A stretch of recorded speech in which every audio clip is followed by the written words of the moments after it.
What's up, everybody? Welcome to another episode of Spicy Adventures and another episode of Cooking with me. And today I am going to be making a very traditional Hmong dish.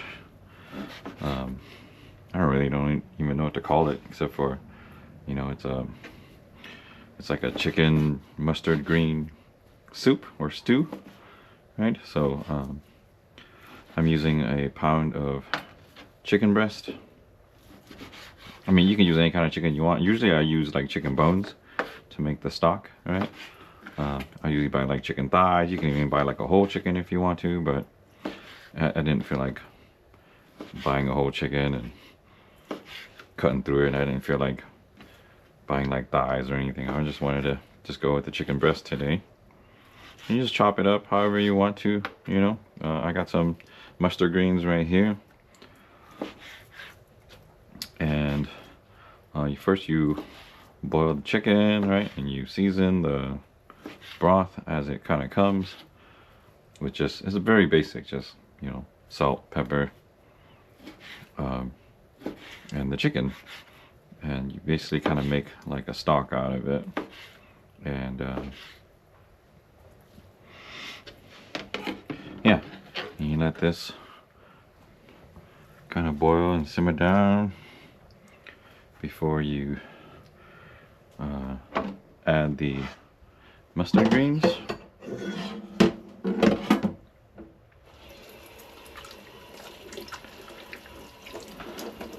Simple goodness.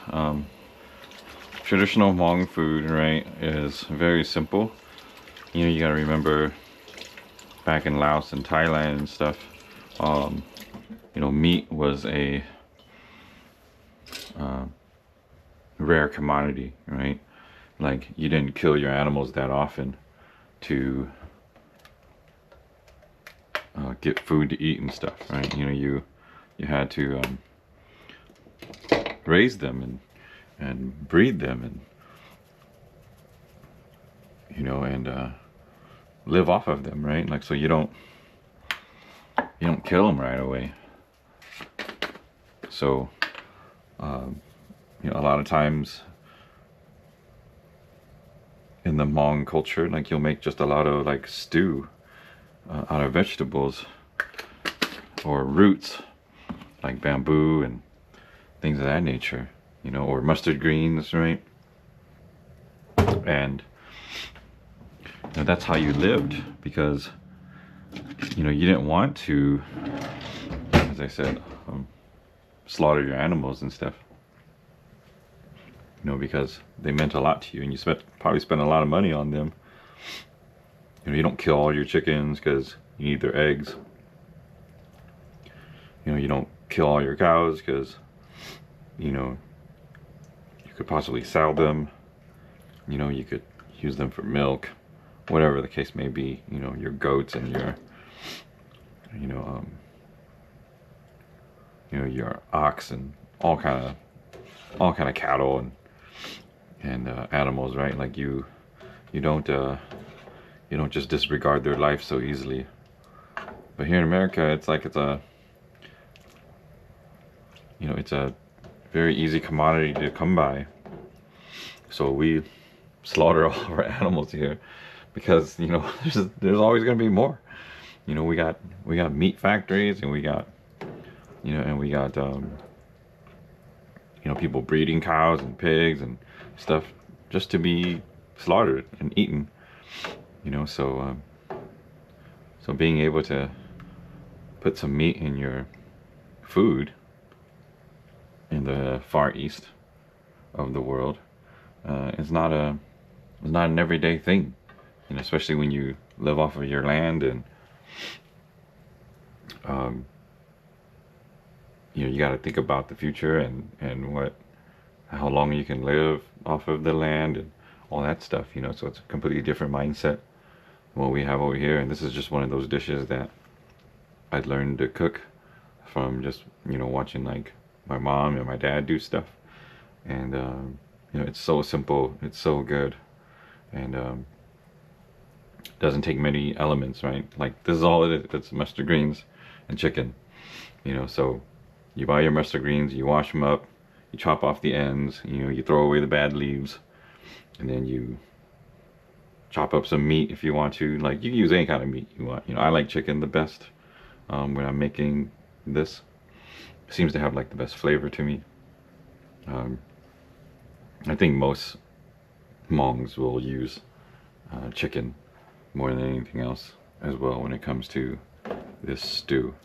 Now when you're boiling this stew with the meat in it, you're gonna get a bunch of like chicken residue that floats to the top, and it's very important that you get rid of that stuff, right? Because you want it kind of pure, especially when you're using bones. You're gonna get a lot of it. So what I'll do is I'll just get like a spoon, and then, you know, once it starts to kind of gather and build up, you know, you just kind of scoop it like so. You get rid of it. Takes time, you know. It's not something you could do real quick. And it's okay, you know, take your time. Take your time, make your meal good. Ain't nothing wrong with that. I'm sure there's a different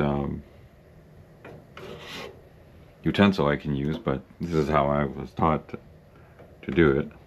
You know, maybe if you have a bigger spoon, or maybe some type of spoon that has that's perforated, you know, kind of like this one. But these holes are too big.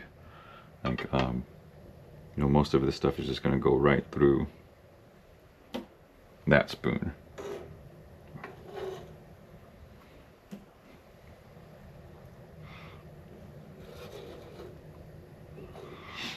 So I just like to use a regular spoon, especially because I can get into the corners.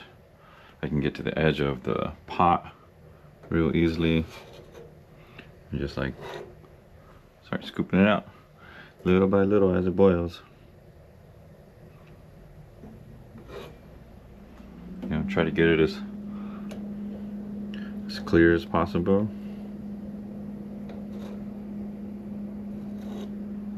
I guess you could eat this stuff too if you want to, but my parents taught me to not eat it, right? And to get rid of it. So that's what I'm doing. That is what I am doing.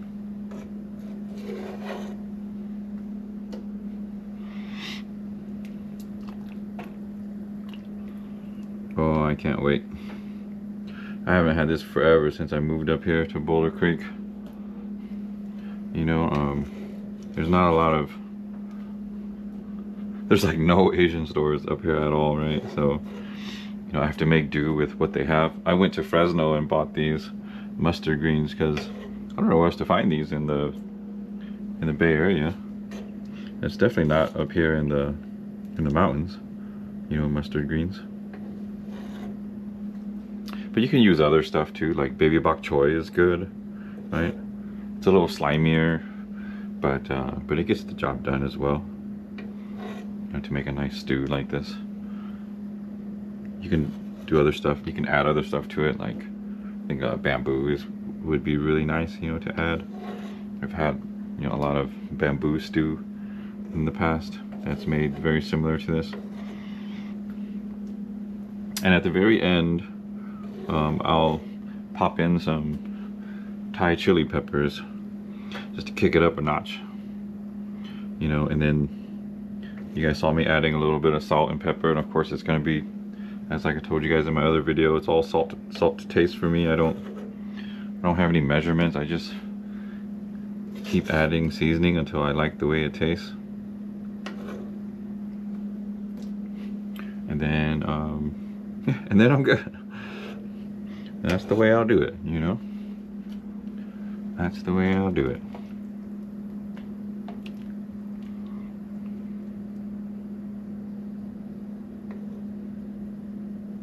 Sometimes I like to swirl the bowl so that it just comes right into the spoon. Give it a swirl like this. And you just hold your spoon to the edge like so, and let it catch some, and let it come out.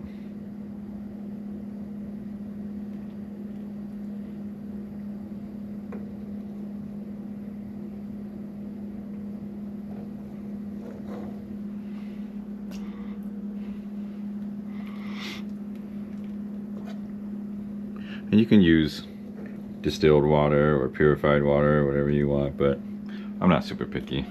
You know, I'm boiling the water anyway, and sure, it might have like, you know, even though it's just tap water, it might have like some minerals in there and stuff, but you know, I'm 46 now and still alive, and I've been eating this way, so doesn't really bug me none. Doesn't really bug me none.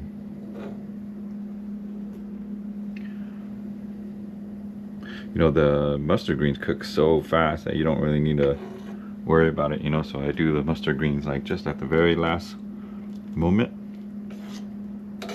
and they'll turn a very, very white, I mean not white, bright green after you do it.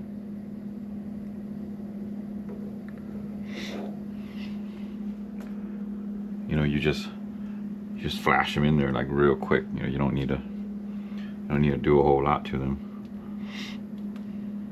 And check your broth, right? Check the flavor of your broth. Make sure it's what you like. You know, make sure you got the flavor right. Let's check it, huh?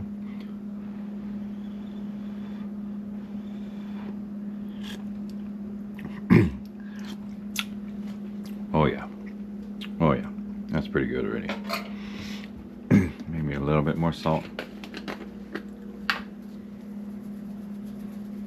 Maybe a little bit more Lowry seasoned salt. You can use regular salt too, but this is all the salt I have right now. So, you know, a lot of times I like regular salt when I'm doing this, but I don't have any right now, so it's fine. Lowry seasoned salt is good. Yep. Yeah, but you definitely get a more robust flavor when you use chicken bones. You know, when you use thighs and wings and, you know, stuff like that, or bone in the breast.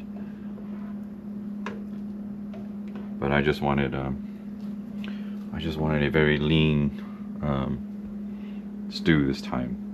I just wanted the chicken breast. Yeah, so that's looking pretty good. So you just add in your mustard greens. These bad boys will just stew up real quick. See how much more color they get as soon as you dump them in. They turn this bright green, and your broth should kind of have this, you know, brownish green hue to it as well, from, you know, the chicken and the vegetables kind of doing their thing. So now I just let this bad boy stew, so I can turn the heat down a little bit, so I can get my Thai chili peppers. I like to freeze my peppers. Makes them last a little bit longer.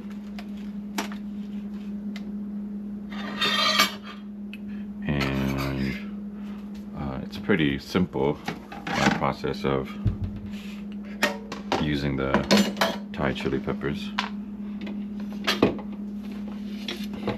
I just cut the stem off. Alright, and then maybe I'll chop them into, not tiny pieces, you know. I won't chop them into tiny pieces, but maybe something like this. Right? Because what I really want is like the flavor of the Thai chili pepper. And then I'll get to eat one every once in a while.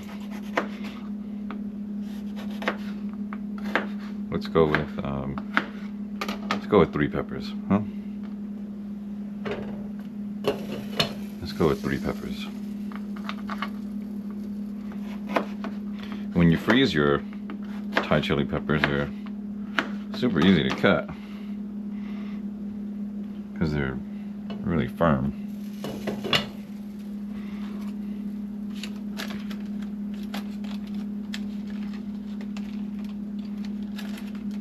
You know, and you'll get long life out of these bad boys if you freeze them. And then don't forget to wash your hands real good. Don't go rubbing your eyes after you touch Thai chili peppers.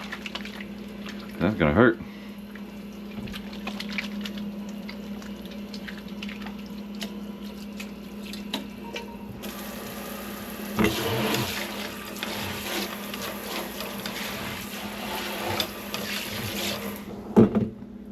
But yeah, you know, why don't you guys comment on what kind of traditional comfort food you guys like. Maybe I'll try cooking it one of these days. You know, but this is one of my personal favorites. And it goes a long way. You can really stretch it out, you know. I'll eat this over rice, in a bowl, right? Because you just pour it right on top of the rice, and you're good to go after that, you know. So yeah, one last look for you guys. Absolutely beautiful color. So yeah, if you guys are interested in giving a shot, super easy to do, really tasteful, and you can really stretch it out. Like, it can go a long way. You know, you can make multiple meals with this. It's fine to reheat. You know, don't overcook it in the beginning though, or your leaves and everything will start falling apart, right? So just, you know, yeah, don't overboil your mustard green for sure. You don't want it really falling apart. You know, you want to be able to eat the leaf, you want to be able to eat the stem, and things of that nature. Yeah, but thanks for joining me on this episode, you guys, and happy cooking. Oh yeah, early happy Valentine's Day. So, you know, I hope you guys find someone out there. As for me, not yet, but we'll see. You know, not really worried about it. So yeah, you guys have a good day, and I'll see you guys on the next one. Peace.